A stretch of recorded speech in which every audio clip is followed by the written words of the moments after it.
Ya llevamos, para la gracia de nuestro Señor Jesucristo, 32 semanas de encuentro formativo con la Biblia.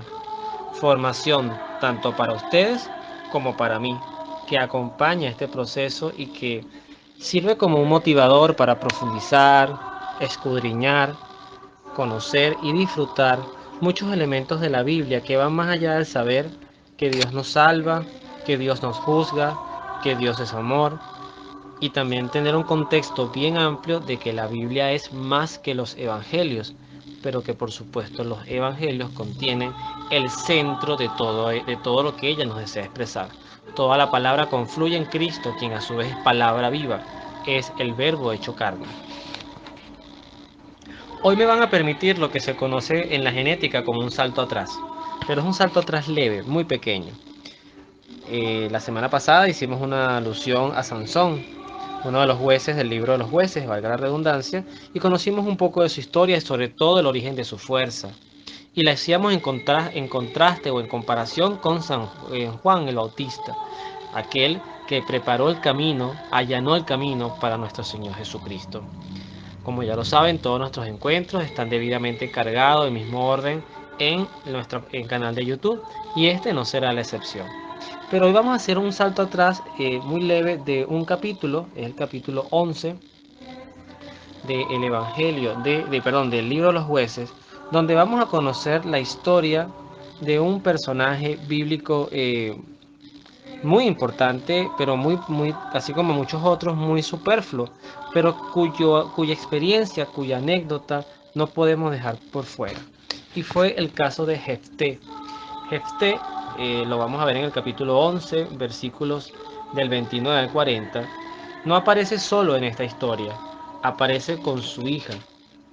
Y es allí donde vamos a centrar nuestra enseñanza del texto de hoy. Hoy vamos a hablar de las promesas. Hoy vamos a hablar de las promesas centradas en la insensatez, en lo innecesario, en poner a prueba a Dios y a la vez aquellos sacrificios que tienen hondo significado desde el punto de vista salvífico y de conversión y otros sacrificios que son banales, que están centrados en lo humano. Esta historia será un poco impactante, un poco dura, y la vamos de hecho a comparar con un preámbulo con otro capítulo que no estaría en el texto que vamos a meditar hoy, pero que es del Génesis y que tiene que ver con Abraham, el patriarca de los patriarcas, que unificó, o que mejor dicho, es la piedra fundamental de la religión judía, pero a cada vez es el centro de unión entre tres religiones, que es la judía, la cristiana y el islam. El texto del Génesis, solamente lo menciono, es el capítulo 22 del Génesis, que hablaría también del sacrificio de Isaías.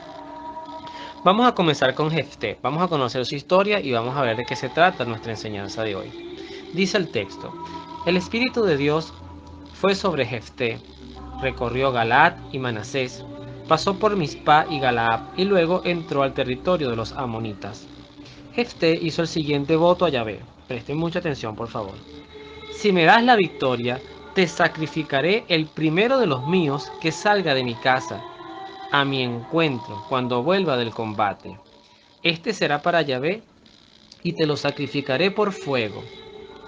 Jefté pasó el territorio de los amonitas para pelear contra ellos, y Yahvé le dio la victoria. Los persiguió desde la ciudad de Aroer hasta la entrada de Benit y Abel Keramín, tomando 20 pueblos. Con esto les asestó un gran golpe. Cuando Jefté volvió a su casa en Mizpá, su hija le salió al encuentro. Tan contenta estaba de ver a su padre, que bailaba acompañándose de una pandereta. Era la única fuera de ella, no había hijas ni hijos. Al verla, Jefté rasgó sus ropas y gritó: hija mía, me has destrozado. Tú has salido para desgracia mía, pues hice a Yahvé un voto insensato y ahora no puedo volverme atrás. Ella le respondió: padre, aunque hayas hecho un voto insensato, tú debes hacer conmigo según hayas comprometido, pues Yahvé te dio la victoria. Luego dijo a su padre: te ruego me dejes un plazo de 2 meses para vivir con mis compañeras en los cerros. Allí lamentaré mi adolescencia perdida. Jefté le dijo: vete pues, y la despidió por 2 meses. Ella se fue a los cerros con sus compañeras para llorar su adolescencia perdida. Al cabo de 2 meses volvió desde su padre, y él cumplió el voto que había hecho. La joven no había conocido varón. De aquí viene la costumbre que hay en Israel de que todos los años las hijas de Israel vayan a lamentarse 4 días por la hija de Jefté en Galaadita. Palabra de Dios, te alabamos, Señor. Este texto es primeramente muy impactante porque uno puede trasladar la culpa. Es lo mismo que ocurrió, por ejemplo, con el tema de Adán y Eva y el pecado a través del comer el fruto prohibido, y cómo se fue trasladando la culpa, ¿no? Cuando llegó Dios y le reclama a Eva, Eva le echa la culpa a la serpiente. Perdón, cuando Dios aborda a Adán le echa la culpa a la mujer, y cuando Dios aborda a la mujer, esta le echa la culpa a la serpiente. Aquí fácilmente uno puede literalmente culpar a Dios. Dice, bueno, pero ¿cómo es posible que Dios no haya hecho nada para impedir esta muerte insensata? Porque de hecho el mismo Jefté hace alusión de esto. Es una promesa insensata. Pero la hija, de hecho, habla del nivel de madurez o de compromiso, de temor de Dios que posiblemente había desde el punto de vista contextual.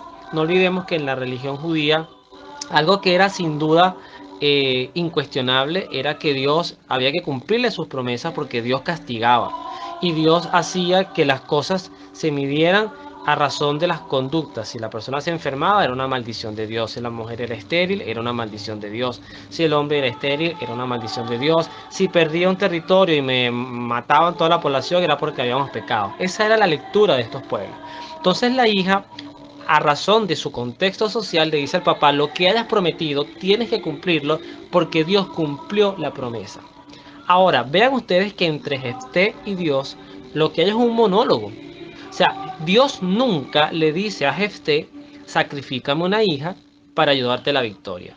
Dios nunca le dice a Jefté: ni siquiera acepto tu promesa. Y es más, en el monólogo que tiene construido Jefté, él automáticamente asume que su hija va a morir, y él ni siquiera es capaz de invocar la misericordia de Dios, sino que se queda solamente con la concepción de un Dios extremadamente riguroso y que va a pedirle cuentas. Si usted no me cumple esa promesa, pues yo lo voy a castigar.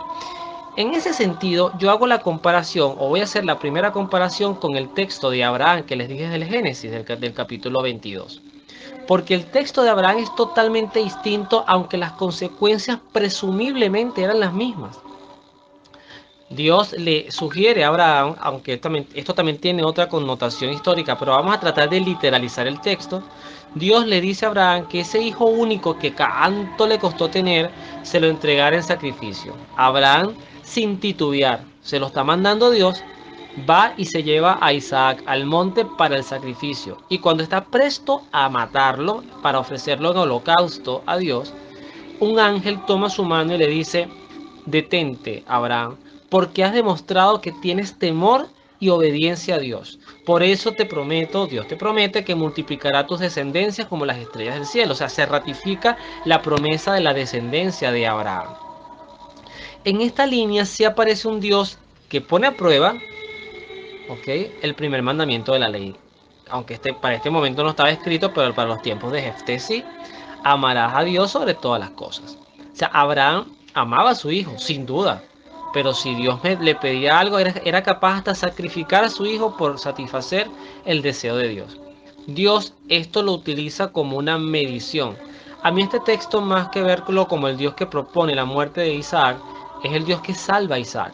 Porque también pudo haber sido, como en el caso de Jefté, que Abraham, acostumbrado a una sociedad que hacía sacrificios cada vez que llegaban a territorios, porque eran nómadas, y cada vez para tener prosperidad, fecundidad y seguridad, ofrecían sacrificios a los dioses, y mientras más alto era el sacrificio, pues mayor debería ser la fecundidad, la prosperidad y la seguridad.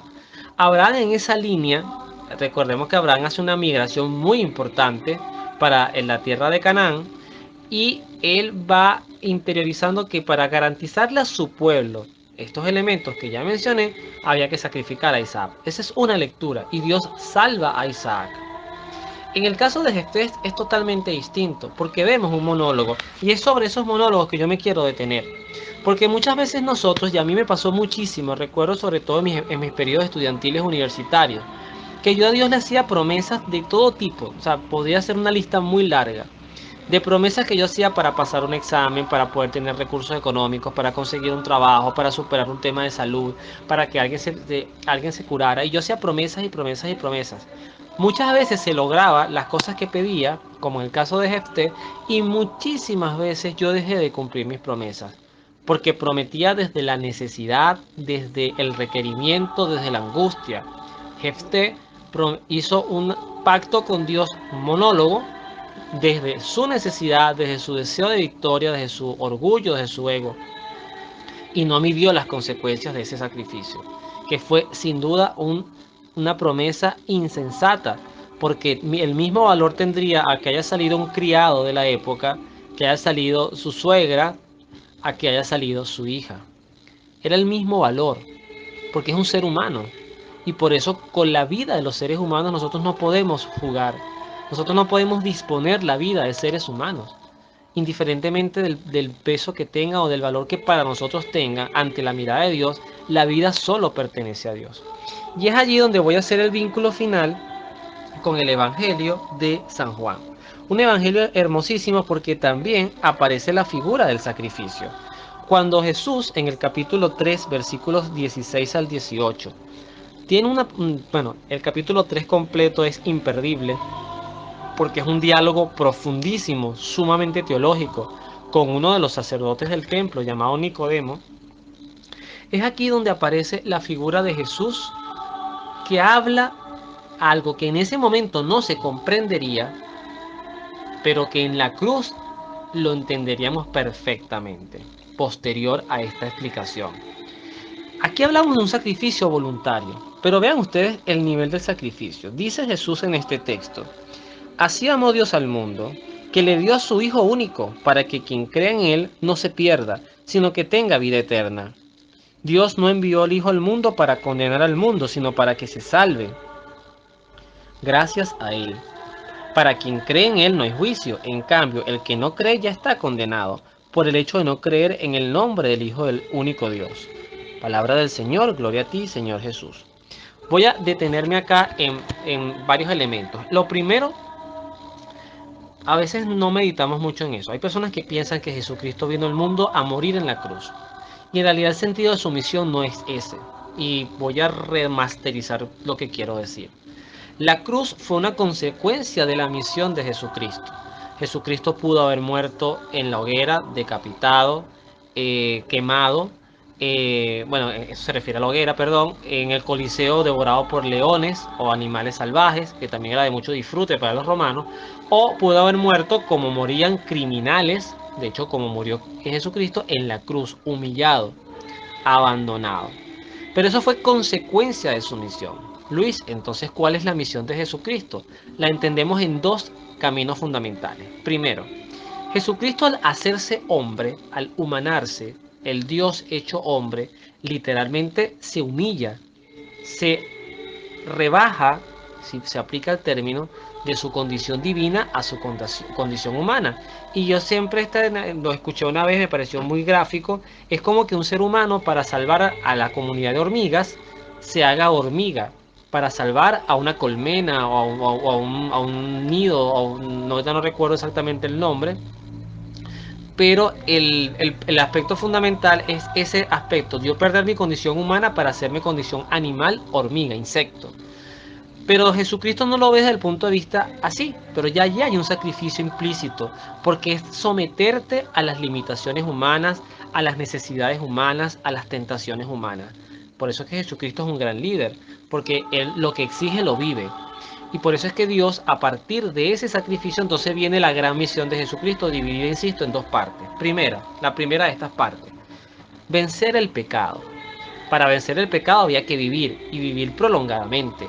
Jesucristo se enfrentó a tentaciones, no solamente las del desierto, la tentación de haberlo querido hacer rey, la tentación de ponerlo a prueba, la tentación de la carne, la tentación que seguramente, aunque no esté tan sugerida en los evangelios, estaba allí latente, porque el demonio le iba a dar con todas las herramientas posibles para hacerlo caer. Vean que en el desierto el demonio le promete poder, le promete, lo tienta, o sea, le dice, bueno, si tienes hambre, pues tú que tienes el poder, convierte estas piedras en pan. Y también está el tema de la idolatría, enfocada a los placeres del mundo, ¿ok? Y el poner a prueba a Dios, que fue lo que le pasó a Jefté. Yo te voy a poner a prueba. O sea, dame el triunfo y yo te doy un sacrificio. Esas negociaciones unilaterales, Jesucristo lo dice claramente en la tentación, no tentarás al Señor tu Dios. Pero además tuvieron otras tentaciones, ya inclusive desde la cruz. Bueno, si tú eres el Mesías, bájate. Y todas esas tentaciones vencidas es el triunfo de Cristo sobre el pecado. Pero además está la segunda misión, que sí tenían necesariamente que pasar por la muerte. Y era vencer a la muerte. Y esa segunda misión la logró con la resurrección. Nos dirá San Pablo, si Cristo no hubiese resucitado, vana sería nuestra fe. Entendiendo estos dos elementos fundamentales, vamos ahora a graficar el sentido de la cruz. El sentido de la cruz, yo no quiero que veamos, de hecho, no sé si tuvieron la oportunidad de ver la película La Pasión de Cristo, pero detenerse en el, por supuesto son unos actores, pero yo creo que explican bien el sentido de lo que quieren decir.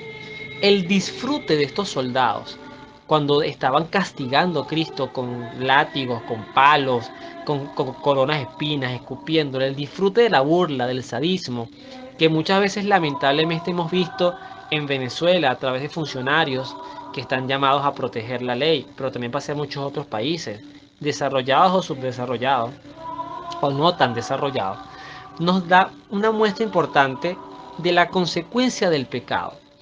El castigo que recibe Cristo, como lo dirá Isaías, Él recibió el castigo que nosotros merecíamos.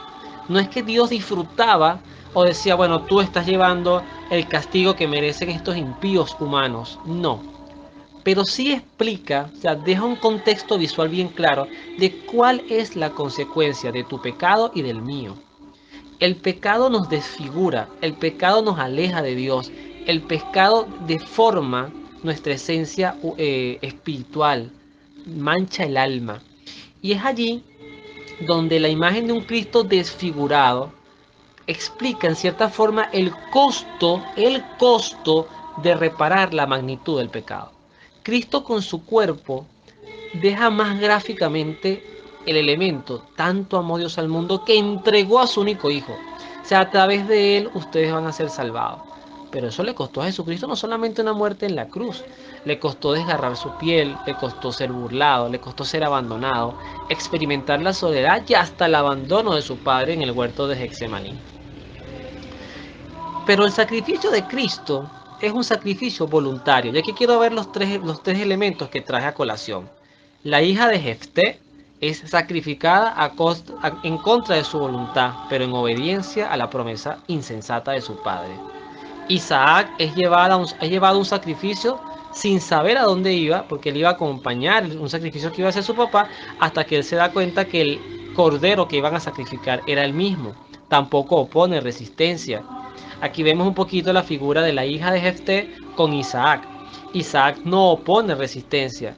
Lo mismo que ocurre con Cristo, la obediencia al Padre. Entonces en los tres hijos vemos la hermosura de la obediencia a costa de respetar y de velar porque se cumpla los deseos de un Dios. En este caso para la hija de Jefté era muy conocido, para Isaac también y para Jesús ni hablar porque el Padre y él son uno, aunque sean personas distintas.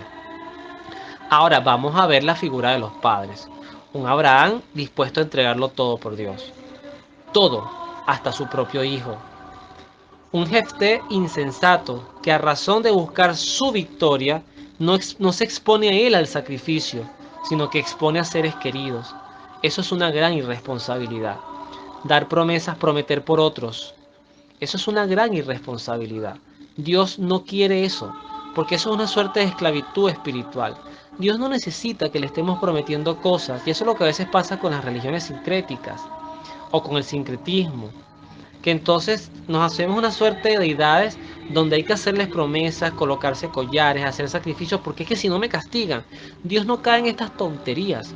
Porque la relación de Dios contigo y conmigo no está condicionada por nada, solamente por su única capacidad de amar. Y a la vez está la figura del Padre en Cristo. El Padre que es capaz, a ejemplo de Abraham, de entregarlo todo, pero en este caso no por satisfacerse a él, sino por amor para salvarte a ti y a mí. Por eso es que de los tres sacrificios el más importante es el de Cristo. Porque en Cristo vemos la figura del Hijo obediente y el Padre que es capaz de darlo todo por amar. Por amor. Si nosotros queremos entender quién es Dios, desde el punto de vista esencial, porque también es muy atrevido pretender conocer a Dios en el todo, pero si nosotros queremos entender quién es Dios, centrémonos en este microtexto del Evangelio de San Juan, versículo 16 del capítulo 3. Tanto amó Dios al mundo que entregó a su único Hijo para que el que cree en Él no se pierda, sino que tenga vida eterna. Ahí tienen toda la explicación de Dios. Ese es Dios. Esa es la magnitud del Dios que te ama a ti y que me ama a mí. No hay que buscar otras respuestas. El Dios que no se interpreta desde la misericordia, desde el amor, no es el Dios cristiano. Que es justo, que da espacios para la corrección, para la amonestación y en algunos casos, aunque a algunas personas les haga ruido, para un castigo, pero un castigo no a la figura de los romanos, no un castigo que busque el sadismo, un castigo de corrección, que a veces está centrado por suprimirnos emociones, por apartarnos de personas que nos hacen daño, o nosotros ser apartados de personas a las cuales les hacemos daño. Tampoco podemos tener siempre esa figura yo víctima, que a mí mis amigos me echaron a perder. No, de repente tú eres el amigo, yo soy el amigo que echó a perder al otro. De repente tú eres el hombre, o yo soy el hombre, o tú eres la mujer, y yo soy la mujer, que estamos contribuyendo o que contribuimos a destruir un matrimonio que estaba bien constituido. De repente tú eres la persona, yo soy la persona que hemos agarrado recursos que no nos pertenecen para la corrupción y para el mal manejo, la malversación de fondos. Ese es el ejemplo a la cual Dios nunca va a ser indiferente, porque Dios es Dios que ama la justicia, la verdad y el amor. Y sin esos tres elementos nosotros no vamos a conocer a Dios. Vamos a tener una figura de un Dios que no existe y que cuya carta de presentación es totalmente equivocada. Bajo esta línea de este aprendizaje, que para mí también lo es, yo les comento esto y yo también aprendo muchísimo de estas cosas que recojo de la palabra de Dios. Vamos a quedarnos con esa imagen de no hacer sacrificios, no hacer promesas insensatas, no andar condicionando